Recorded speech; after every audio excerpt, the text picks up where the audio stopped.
Okay, so this is Za'atar Saison. This one is actually, all of them are really special to me. This one is special to me in particular. Um, I lived in the Middle East for about 11 years, and that's where I started my brewing career actually.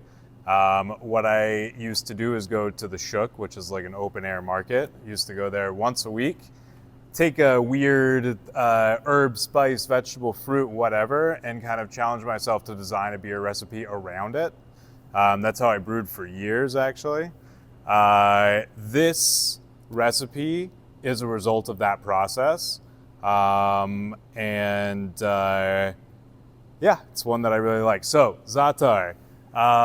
This is or Za'atar. You can pronounce it whatever way you want. I don't care. I don't insist on pronunciation.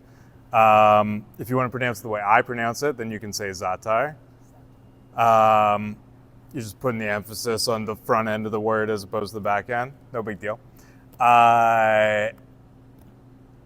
What is Za'atar? Za'atar is actually a spice blend, but it's also a plant.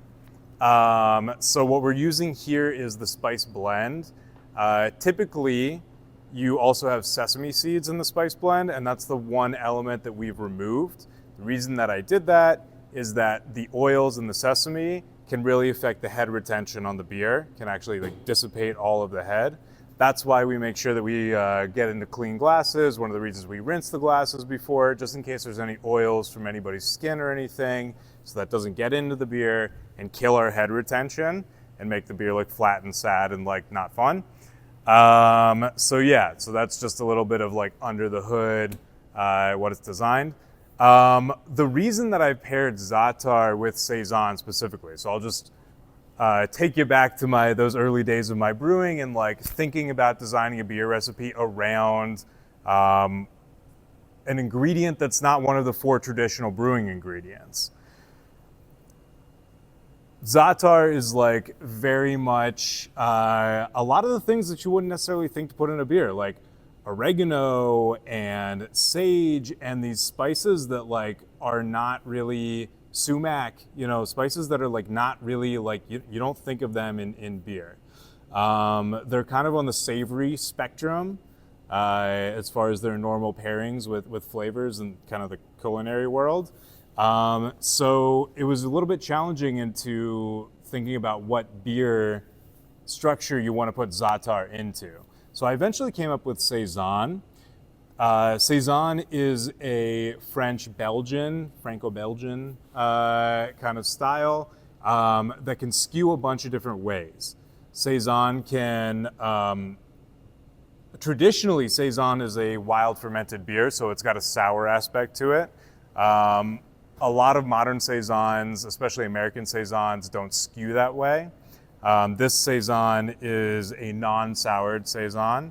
And then it goes hard into the phenolics that are coming out of the yeast. So I know that's a bunch of technical jargon.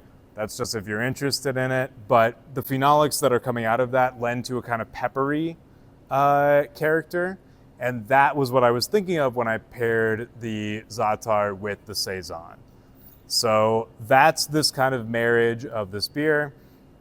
I've had a bunch of different iterations of this over the years, and this is one that I really, really like.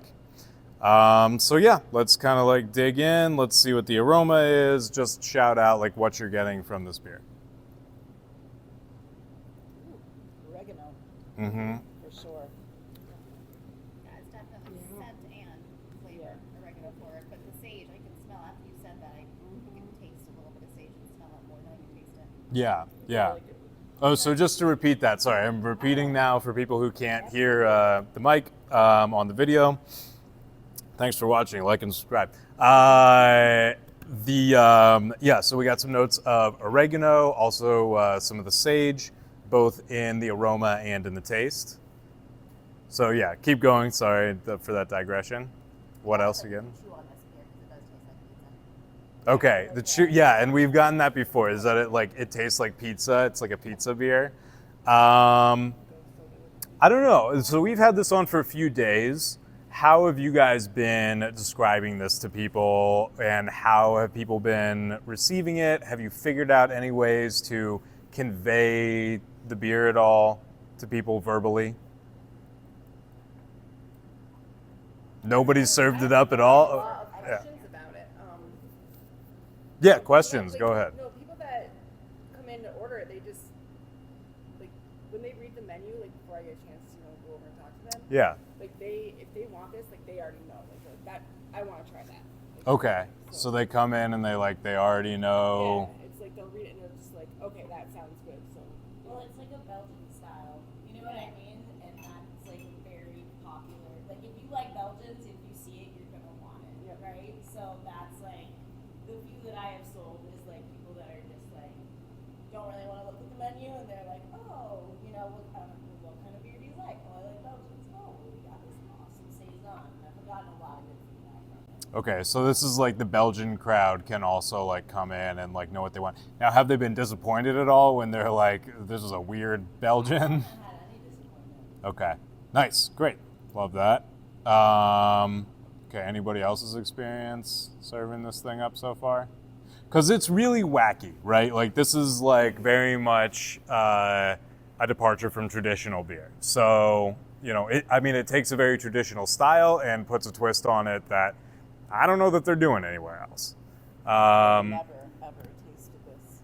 no, it's good. It's good. Yeah. Now, Yeah. like think about pairing it with like the Queen or like the Hey Honey or something. Like it just would make it so much easier for you to sell. Like if somebody's not drinking that, I'd be like, here's a sample to try with your pizza. I feel like a good salad would even go with this. Yeah. Well, the carrot hummus is also like a great direction to go as well. Those are complementary flavors. This beer also like goes well with anything that skews sweet. So like as like a contrasting kind of flavor to it. So it's like I think that there's a lot of stuff on the down low. Me and Chef are doing a beer tasting pairing dinner, and this is kind of like a lot of the center of what we've designed the menu around. So more on that coming soon. But yeah, so this is definitely a unique one. I've kind of marketed it as in the beer description anyway, as a French Middle Eastern fusion beer. I think that that's a nice like angle that people can be like, oh, okay, I get what that is. So if that helps, use that. I think really the best thing for this is just give people a taste of it, and yeah, as always, bring me feedback, especially on this one. I enjoy continuing to hone this recipe, and yeah, let me know if people like it, hate it, or otherwise. I think we need to serve falafel with it. I think that's, I know for a fact that Brandon would love to do that. I know that he worked he's got history with Lebanese food and Middle Eastern cuisine, and so we'll see what we get. Okay, thanks everybody.